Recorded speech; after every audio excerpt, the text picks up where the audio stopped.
Ating pakinggan ang mga pagbasa ngayong ikasyam ng Marso, taong 2025. Ang unang linggo ng 40 araw ng paghahanda para sa Pasko ng Pagkabuhay. Pagbasa mula sa aklat ng Deuteronomio. Sinabi ni Moises sa bayan, ang mga unang bungang inyong iaalay ay kukunin ng saserdote at ilalagay sa harap ng altar. Pagkatapos ay saysayin ninyo ito sa harapan ng Panginoon. Isang pag-alagalang alameyo ang aming ninuno. Maliit ang kanyang sambahayan nang magpunta sila sa Ehipto upang doon makipamayan. Ngunit dumating ang panahon na ang kanila'y naging malaki at makapangyarihang bansa. Hindi mabuti ang ginawang pakikitungo sa amin ng mga Ehipsyo. Pinahirapan nila kami at inalipin. Kaya't dumulog kami sa inyo, Panginoon, Diyos ng aming mga ninuno. At dininig ninyo kami. Nakita ninyo ang aming pagdurusa, ang kahirapan at kaapihang dinaranas. Sa pamagitan ng inyong kapangyarihan, ng mga kakilakilabot na gawa at mga kababalaghan, inalis ninyo kami sa Ehipto at dinala sa lupaing itong sagana sa lahat ng bagay. Kaya, narito ngayon, Panginoon, ang unang bunga ng aming mga pananim sa lupaing ibinigay mo sa amin. Pagkasabi noon, ang dala niyo'y ilalapag sa harap ng altar, saka kayo luluhod upang sambahin ang Panginoon. Ang salita ng Diyos. Salamat sa Diyos. Salmong tugunan. Poon ko, ako'y samahan sa dusa at kahirapan. Siyang naghahangad ng pagkupkop ng kataas-taasan ay nananatili sa kalinga niyong makapangyarihan. Makapagsasabi sa kanyang Panginoon, muog ka't tahanan, ikaw ang aking Diyos, ang Diyos na tangi kong pinagtiwalaan. Poon ko, ako'y samahan sa dusa at kahirapan.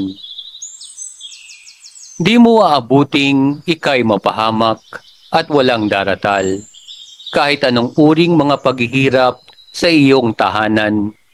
Susuguin niya ang maraming anghel, silang susubaybay. Kahit saang dako ikaw maparoon, tiyak iingatan. Poon ko, ako'y samahan sa dusa at kahirapan. Sa kanilang palad ay tatayukat, sila at magtataas, nang hindi masaktan ang mga paa mo sa batong matalas. Kahit ang tapakan mo ay mga leon, ahas na mabagsik, di ka maaano sa mga serpiente at leong mababangis. Poon ko, ako'y samahan sa dusa at kahirapan. Ang sabi ng Diyos, aking ililigtas, ang tapat sa akin, at iingatan ko ang sinumang taong ako'y kikilalanin. Pag sila'y tumawag, laging handa ako na sila'y pakinggan. Aking sasamahan at kung may hilahil ay sasaklolohan. Aking ililigtas at ang bawat isa ay pararangalan. Poon ako'y samahan sa dusa at kahirapan. Pagbasa mula sa sulat ni Apostol San Pablo sa mga taga-Roma. Mga kapatid, ito ang sinasabi ng banal na kasulatan. Malapit sa iyo ang salita, nasa iyong mga labi at nasa iyong puso. Ibig sabihin, ang salitang pinangangaral namin tungkol sa pananampalataya. Kung ipahayag ng inyong mga labi na si Jesus ay Panginoon at mananali ka ng buong puso na siya'y muling binuhay ng Diyos, maliligtas ka.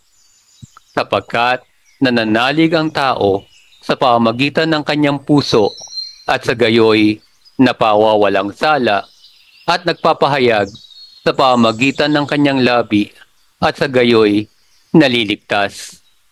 Sinasabi ng kasulatan, hindi mabibigo ang sinumang nananalig sa kanya. Walang pagkakaiba ang katayuan ng Hudyo at ng Griego. Iisa ang Panginoon ng lahat at siya ang nagkakaloob ng kanyang kayamanan sa lahat ng tumatawag sa kanya. Sapagkat sinasabi sa kasulatan, maliligtas ang lahat ng tumatawag sa pangalan ng Panginoon. Ang salita ng Diyos. Salamat sa Diyos. Ang tao ay nabubuhay hindi lamang sa tinapay, kundi sa salitang mahal mula sa bibig na banal ng Ama nating may kapal. Ang mabuting balita ng Panginoon ayon kay San Lucas. Papuri sa iyo, Panginoon. Noong panahong iyon, umalis si Jesus sa Jordan, puspos ng Espiritu Santo.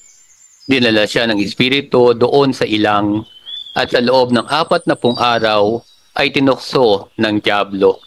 Hindi siya kumain sa buong panahong iyon, kaya't gutom na gutom siya.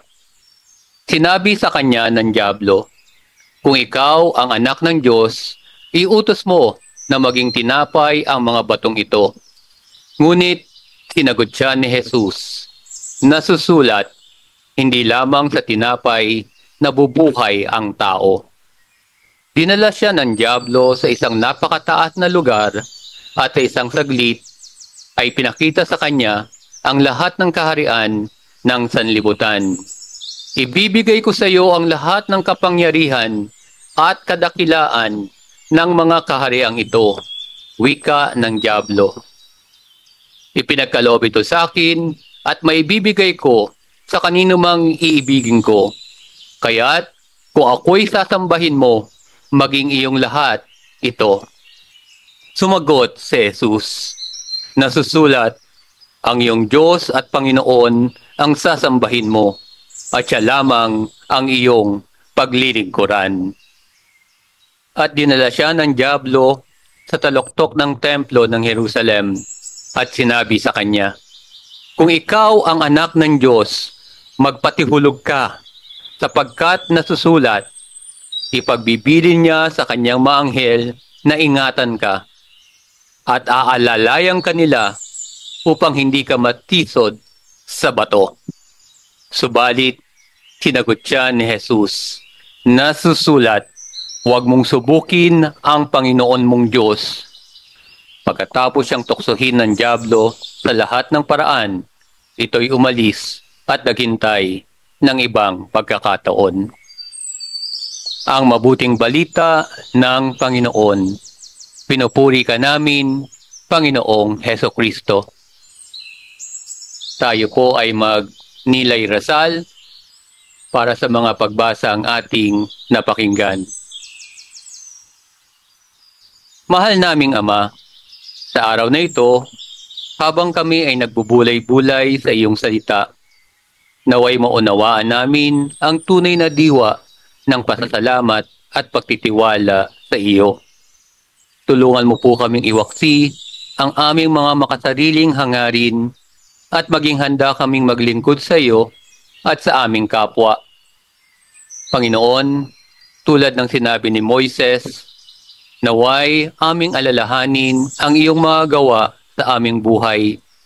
Tulungan mo kaming magpasalamat sa iyong mga biyaya at maging handa kaming mag-alay ng aming mga unang bunga sa iyo. Turuan mo kaming maging mapagpakumbaba at mapagpasalamat at huwag naming kalimutan ang iyong mga pagliligtas. Tulad ng aming inaawit sa Salmo, naway maging kanlungan ka namin sa aming mga paghihirap. Tulungan mo kaming magtiwala sa iyong pangako ng pagliligtas at maging handa kaming tumawag sa iyo sa aming mga pangangailangan. Panginoon, tulad ng sinabi ni San Pablo sa ikalawang pagbasa, naway aming ipahayag ang aming pananampalataya sa iyo. Tulungan mo kaming maniwala sa iyong kapangyarihan ng pagliligtas at maging handa kaming tumawag sa iyong pangalan. Tulad ng sinabi ni Jesus sa mabuting balita, naway maging handa kaming harapin ang mga tukso ng dyablo. Tulungan mo kaming magtiwala sa iyong salita at huwag naming subukin ang iyong kapangyarihan. Turuan mo kaming maging tapat sa iyo at sambahin ka lamang. Tulungan mo po kami maging instrumento ng iyong pag-ibig at katotohanan sa mundo. Naway ang aming mga gawa ay magpakita ng aming tunay na pasasalamat at pagtitiwala sa iyo. Amen.